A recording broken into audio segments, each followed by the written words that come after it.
ভারত ও বাংলাদেশ সীমান্তে দীর্ঘদিন ধরে নানা জটিলতা ও অস্থিরতা বিরাজমান। বিশেষ করে চোরাচালান, অনুপ্রবেশ, মানব পাচার এবং গুলি বিনিময়ের মতো ঘটনা সীমান্ত পরিস্থিতিকে আরও জটিল করে তুলেছে। সাম্প্রতিক সময়ে সীমান্ত এলাকাগুলোতে নিরাপত্তার জন্য বিজিবি ও বিএসএফ এর মধ্যে নিয়মিত বৈঠকের সংখ্যা বৃদ্ধি পেয়েছে। এক মাসে 722টি বৈঠক এই পরিস্থিতির জটিলতার একটি প্রতিফলন।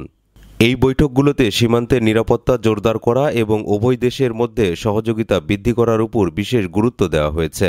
সীমান্ত অঞ্চলগুলোতে অবৈধ কার্যকলাপ যেমন গরু পাচার, মাদকদ্রব্য পাচার এবং অবৈধ অভিবাসন নিয়ন্ত্রণের জন্য দুই পক্ষই একসাথে কাজ করার সিদ্ধান্ত নিয়েছে। প্রতিটি বৈঠকের মাধ্যমে সীমান্তের বিভিন্ন সমস্যাগুলোকে সমাধান করার চেষ্টা করা হচ্ছে, যা সীমান্তবর্তী মানুষের জীবনকে নিরাপদ ও শান্তিপূর্ণ করার লক্ষ্যে পরিচালিত।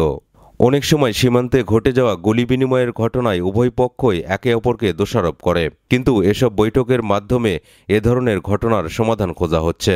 আলোচনার মাধ্যমে কূটনৈতিক সমাধান খুঁজে বের করে উভয় পক্ষের শান্তি রক্ষা এবং সীমান্ত ব্যবস্থাপনার উন্নতি করা বৈঠকের মূল উদ্দেশ্য। বৈঠকগুলোতে কেবল সীমান্ত পরিস্থিতি নয়, বরং বিজিবি বিএসএফ এর মধ্যে সম্পর্ক উন্নয়নের দিকেও গুরুত্ব দেওয়া হচ্ছে। সীমান্তে শান্তি বজায় রাখতে উভয় দেশের মধ্যে আরও ঘনিষ্ঠ সহযোগিতা এবং তথ্য আদান প্রদান প্রয়োজন বলে উল্লেখ করা হয়েছে।